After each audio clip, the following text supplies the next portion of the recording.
anak-anak, apa kabar semuanya? Semoga senantiasa selalu diberikan kesehatan supaya dapat melaksanakan aktivitas dengan baik dan mengerjakan hal-hal yang bermanfaat. Nah, anak-anak, hari ini kita akan belajar materi tentang pengertian perubahan sosial, faktor penyebab perubahan sosial, faktor pendorong, dan faktor penghambat perubahan sosial. Nah, anak-anak, sebelumnya don't forget to subscribe. Terima kasih. Perubahan sosial memiliki makna yang luas dan mencakup berbagai segi kehidupan, seperti ekonomi, politik, dan sosial. Berikut ialah beberapa contoh dari perubahan sosial yang terjadi di masyarakat. Ada beberapa pandangan dari para tokoh sosiologi tentang perubahan sosial. Yang pertama, pengertian perubahan sosial menurut Selo Sumarjan. Perubahan sosial merupakan perubahan pada lembaga-lembaga kemasyarakatan di dalam suatu masyarakat yang memengaruhi sistem sosialnya, termasuk nilai-nilai, sikap, dan perilaku di antara kelompok-kelompok dalam masyarakat. Kedua, menurut Kingsley Davis, perubahan sosial merupakan perubahan yang terjadi dalam struktur dan fungsi masyarakat. Misalnya, timbulnya pengorganisasian buruh dalam masyarakat kapitalis telah menyebabkan terjadinya perubahan-perubahan dalam hubungan antara buruh dan majikan. Demikian pula dalam organisasi-organisasi lain, seperti organisasi politik maupun organisasi ekonomi. Ketiga, menurut John Lewis Gillin dan John Philip Gillin, perubahan sosial sebagai suatu variasi dari cara-cara hidup yang telah diterima, baik karena perubahan kondisi geografis, kebudayaan material, komposisi penduduk, ideologi, maupun karena adanya difusi atau penemuan-penemuan baru dalam masyarakat. Keempat, menurut Samuel Koenig, perubahan sosial menunjuk pada modifikasi-modifikasi yang terjadi dalam pola-pola kehidupan manusia. Modifikasi-modifikasi ini bisa terjadi karena faktor-faktor intern maupun ekstern. Pengertian perubahan sosial kelima, menurut Robert McIver, perubahan sosial sebagai perubahan dalam hubungan sosial atau social relationship, atau sebagai perubahan terhadap keseimbangan atau equilibrium hubungan sosial. Dan pengertian perubahan sosial keenam, menurut William F. Ogburn, perubahan sosial merupakan perubahan pada aspek-aspek kehidupan sosial seperti kemajuan ilmu pengetahuan dan teknologi yang sangat berpengaruh terhadap pola berpikir masyarakat. Nah, anak-anak, selanjutnya kita akan membahas materi tentang faktor penyebab perubahan sosial budaya, faktor pendorong perubahan sosial budaya, dan faktor penghambat perubahan sosial budaya. Umumnya, perubahan sosial budaya dalam masyarakat dapat dibedakan dalam dua kelompok besar, yaitu perubahan karena faktor dari dalam masyarakat itu sendiri atau yang disebut dengan faktor intern, dan perubahan karena faktor dari luar masyarakat atau faktor ekstern. Faktor penyebab dari dalam masyarakat terjadi karena hal-hal yang ada di dalam masyarakat. Faktor perubahan sosial budaya dari dalam masyarakat adalah perubahan jumlah penduduk, penemuan-penemuan baru, pertentangan atau konflik, dan pemberontakan atau revolusi. Nah, anak-anak, mari kita bahas faktor penyebab karena perubahan jumlah penduduk. Jumlah penduduk dalam masyarakat selalu berubah-ubah. Perubahan ini dapat berupa pertambahan atau pengurangan. Pertambahan penduduk dapat disebabkan oleh angka kelahiran yang lebih tinggi dibandingkan dengan angka kematian. Hal itu mengakibatkan jumlah penduduk per satuan wilayah bertambah banyak. Sebaliknya, pengurangan jumlah penduduk terjadi karena angka kelahiran lebih rendah daripada angka kematian. Akibatnya, jumlah penduduk per satuan wilayah menurun. Pertambahan penduduk di suatu wilayah tentu lama-kelamaan membawa perubahan dalam masyarakat wilayah tersebut. Sebagai contoh, suatu daerah dulunya memiliki lahan pertanian yang luas. Ketika pertambahan penduduk terus terjadi, lahan-lahan pertanian diubah fungsinya menjadi tempat-tempat permukiman. Lama-kelamaan, masyarakat di daerah tersebut tidak mengenal lagi pekerjaan bertani karena lahan pertanian sudah tidak ada. Kemudian, faktor penyebab dari dalam masyarakat berikutnya ialah karena adanya penemuan-penemuan baru. Penemuan-penemuan baru juga dapat mengakibatkan perubahan dalam masyarakat. Sebagai contoh, penemuan mesin pembajak sawah membawa perubahan dalam masyarakat pertanian di perdesaan. Penggunaan mesin ini membuat pekerjaan membajak sawah tidak lagi memerlukan tenaga kerja yang banyak, sebagaimana terjadi sebelumnya. Hal ini mengakibatkan kegiatan gotong royong dalam membajak sawah di pedesaan lama-kelamaan akan hilang. Orang pun akan lebih individualistis. Faktor penyebab dari dalam masyarakat berikutnya ialah pertentangan atau konflik. Pertentangan atau konflik juga dapat menjadi sebab terjadinya perubahan sosial budaya. Pertentangan atau konflik bisa terjadi antara individu dan kelompok atau antara kelompok dan kelompok. Pertentangan antara individu dan kelompok misalnya terdapat pada seorang ibu rumah tangga yang bekerja mencari nafkah. Ibu rumah tangga tersebut hidup dalam masyarakat dengan norma sosial yang memiliki prinsip bahwa lelaki atau suamilah yang harus bekerja mencari nafkah. Suatu saat, suaminya meninggal karena kecelakaan. Akibatnya, untuk memenuhi kebutuhan hidup keluarga, sang ibu melanggar norma masyarakatnya dan harus mencari nafkah. Dalam kasus tersebut, terjadi pertentangan antara sang ibu dengan masyarakatnya. Pertentangan semacam itu dapat terjadi pada banyak ibu rumah tangga. Akibatnya, lama-kelamaan masyarakat dapat menerima peran seorang ibu sebagai pencari nafkah. Kondisi sosial tersebut menunjukkan adanya perubahan besar pada peran dan fungsi seorang ibu dalam masyarakat tersebut. Pertentangan antar kelompok terjadi misalnya antara kelompok masyarakat bawah dan kelompok yang memiliki kedudukan lebih tinggi. Konflik dapat juga terjadi antara buruh dan pemilik perusahaan. Buruh yang ingin upahnya dinaikkan terkadang melakukan demonstrasi kepada pimpinan perusahaan. Dan faktor penyebab dari dalam masyarakat terakhir ialah pemberontakan atau revolusi. Pemberontakan atau revolusi sebagaimana yang sudah kita bahas dalam sejarah perjuangan rakyat Indonesia juga dapat menimbulkan perubahan sosial budaya. Dalam sebuah pemberontakan atau revolusi, terjadi perubahan tatanan politik atau sosial yang penuh paksaan dan seringkali melanggar hukum. Sebagai contoh, pemberontakan yang dilakukan oleh kelompok komunis di suatu negara yang liberal. Ketika berhasil mengambil alih kekuasaan, kelompok ini memaksakan pandangan komunisnya kepada kelompok masyarakat lain. Hal itu tentu membawa perubahan dalam masyarakat tersebut. Nah, anak-anak, karena faktor penyebab dari dalam masyarakat telah dibahas, selanjutnya ialah faktor penyebab dari luar masyarakat. Selain karena faktor dari dalam masyarakat, perubahan sosial budaya juga bisa terjadi karena faktor-faktor dari luar masyarakat. Faktor-faktor itu antara lain ialah lingkungan alam, peperangan, dan pengaruh kebudayaan masyarakat lain. Faktor penyebab dari luar masyarakat pertama karena lingkungan alam. Lingkungan alam dapat menimbulkan perubahan-perubahan sosial budaya, misalnya gempa atau banjir pada suatu wilayah mengakibatkan perpindahan masyarakat dari satu wilayah ke wilayah yang lain. Lingkungan yang baru itu mungkin berbeda dengan lingkungan yang lama, sehingga mereka harus beradaptasi. Proses adaptasi ini dapat menimbulkan perubahan-perubahan sosial budaya. Misalnya, masyarakat yang biasa tinggal di daerah gunung harus menyesuaikan diri dengan kondisi pantai karena gunung meletus dan mereka harus meninggalkan daerah pegunungan. Di daerah yang baru ini, mereka tidak lagi bertani dan mengumpulkan hasil hutan, tetapi menjadi nelayan pencari ikan. Hal ini mendorong perubahan baru dalam struktur masyarakat tersebut. Lembaga pertanian mereka tinggalkan dan beralih pada lembaga perikanan. Faktor penyebab dari luar masyarakat berikutnya ialah peperangan.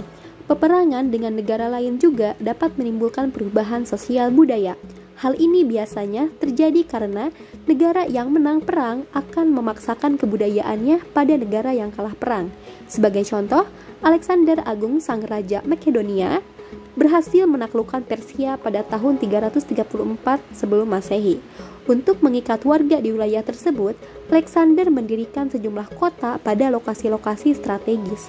Kemudian, ia memerintahkan veteran tentara Yunani untuk berdiam diri di kota-kota itu. Secara tidak langsung, ia telah memaksa warga Yunani untuk melakukan perubahan pada masyarakat setempat. Kota-kota itu pun berhasil menarik perhatian para pemuda, pedagang, dan ilmuwan dari berbagai wilayah. Akibatnya, kebudayaan Yunani dikenal secara luas.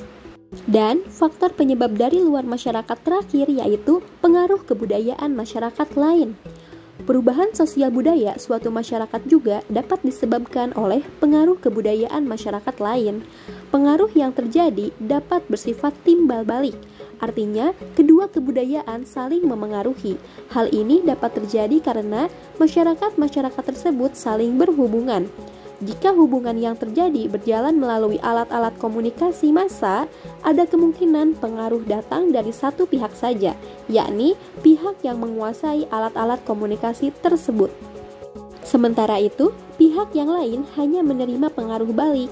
Apabila pengaruh itu diterima dengan sukarela, hasilnya disebut demonstration effect.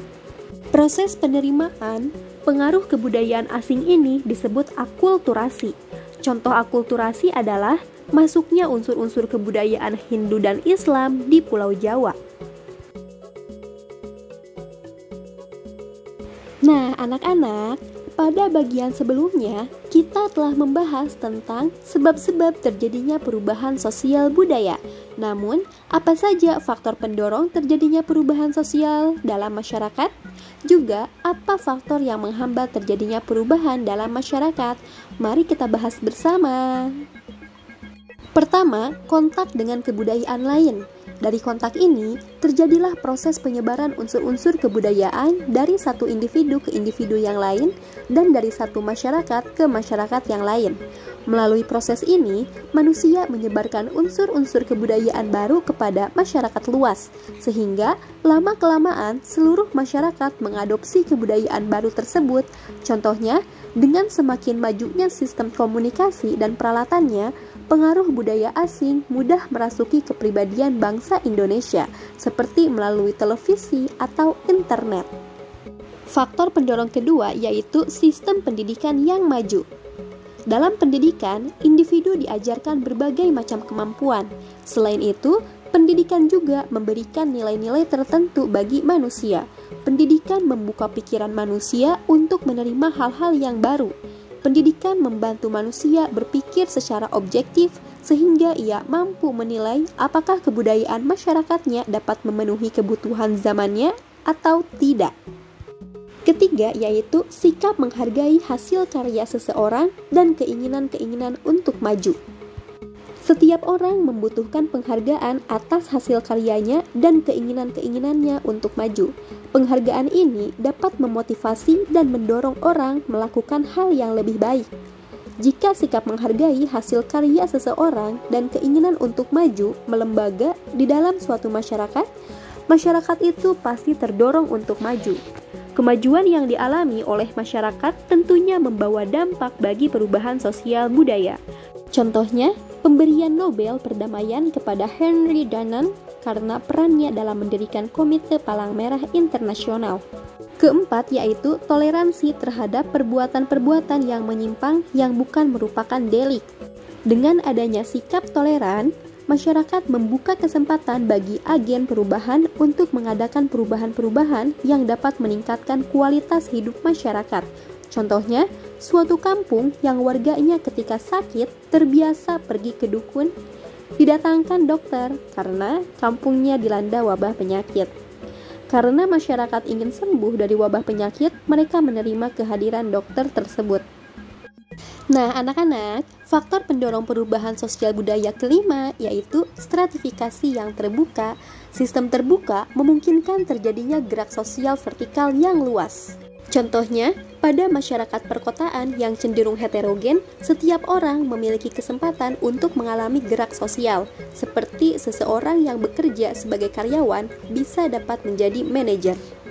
Keenam yaitu masyarakat yang heterogen. Masyarakat heterogen adalah masyarakat yang terdiri dari kelompok-kelompok sosial yang antara lain mempunyai latar belakang kebudayaan, ras, dan ideologi yang berbeda. Di dalam masyarakat seperti ini, mudah terjadi pertentangan-pertentangan sosial dan kebudayaan antara kelompok masyarakat yang satu dengan kelompok masyarakat lain. Pertentangan yang paling sering terjadi adalah pertentangan antara tradisi yang dihormati oleh kelas sosial yang berlainan, kecurigaan dan kebencian yang ditunjukkan oleh kelas yang kurang mendapat hak istimewa terhadap kelas elit adalah contoh yang paling nyata. Ketujuh yaitu ketidakpuasan masyarakat terhadap bidang-bidang kehidupan tertentu. Ketidakpuasan ini dapat terjadi karena berbagai alasan, salah satunya adalah tidak terpenuhinya kebutuhan primer manusia. Di belahan dunia yang kekurangan bahan pangan, masyarakatnya cenderung terdorong mengadakan perubahan di bidang pertanian yang menghasilkan tambahan pangan. Sebaliknya, jika masyarakat merasa bahwa kebutuhannya akan pangan sudah terpenuhi dan puas dengan keadaan mereka, perubahan di bidang pertanian dirasakan tidak diperlukan lagi. Ketidakpuasan memegang perananlah yang menentukan keadaan masyarakat. Beberapa penemuan praktis terabaikan hingga tiba saat ketika masyarakat memerlukannya. Kedelapan yaitu orientasi ke masa depan. Harapan akan masa depan yang lebih baik dapat mendorong orang untuk membangun rasa percaya diri dan harga dirinya, serta mengembangkan kemampuannya yang terpendam selama ini. Orang-orang yang memiliki kepercayaan diri cenderung bersifat progresif, tidak mau ketinggalan zaman, dan mempunyai orientasi ke masa depan. Mereka juga memiliki sifat menerima, menghargai, serta berusaha mendorong terjadinya perubahan. Sikap seperti itu patut ditanam sejak kecil agar dibiasakan menerima perubahan. Faktor pendorong perubahan sosial budaya terakhir yaitu nilai bahwa manusia harus senantiasa berikhtiar untuk memperbaiki hidupnya. Suatu masyarakat dapat menentukan bahwa nilai tertentu lebih baik dan lebih penting daripada nilai yang lain. Penghargaan masyarakat terhadap segala sesuatu yang berguna bagi kehidupan bersama dapat melahirkan nilai sosial.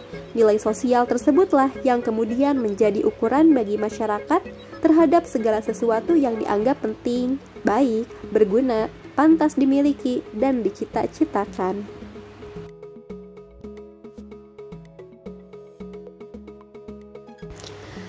Perubahan sosial budaya dalam masyarakat dapat juga terhambat. Faktor-faktor yang dapat menghambat perubahan sosial budaya ialah: pertama, karena kurangnya hubungan dengan masyarakat lain.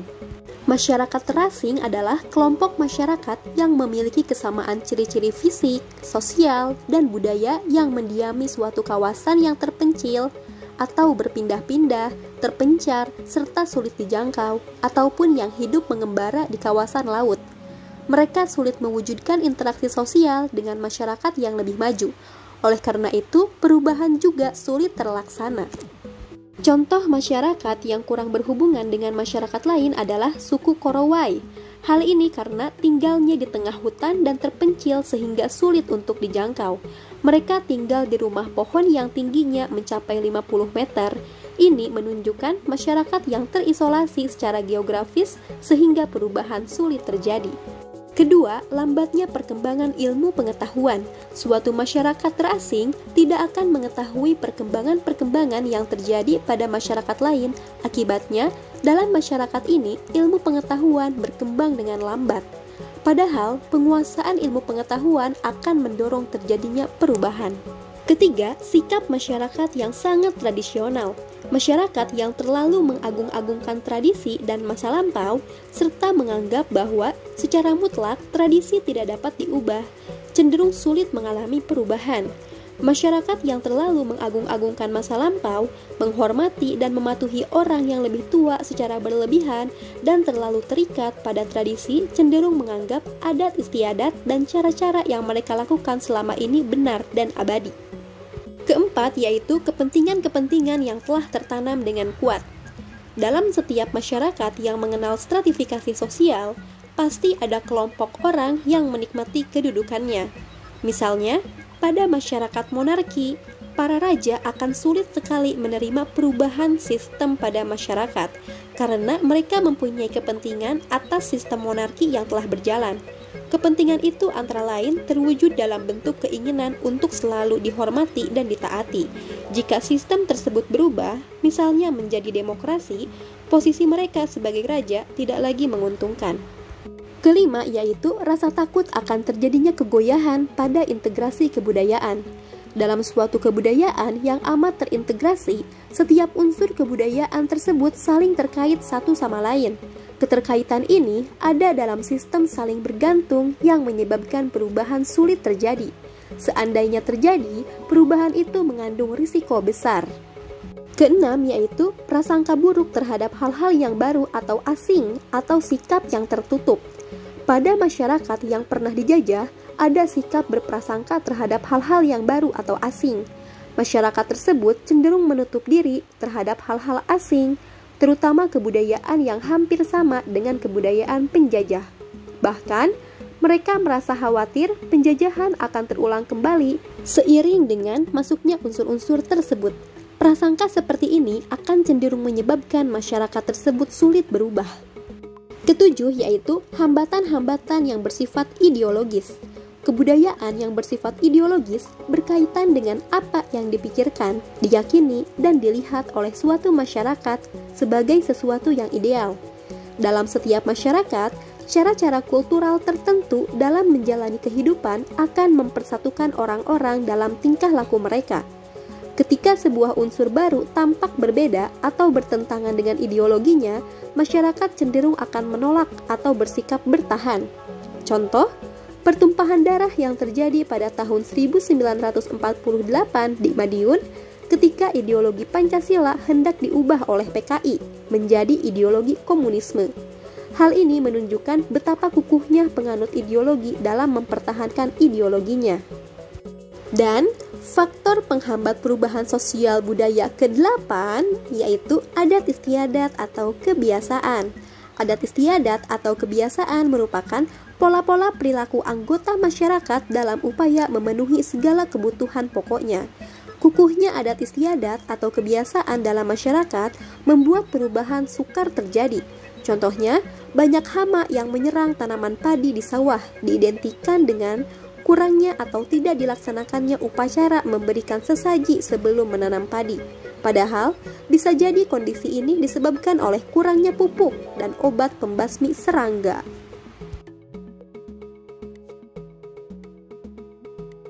Nah, anak-anak, materi hari ini telah selesai. Semoga bermanfaat. Terima kasih. Don't forget to subscribe.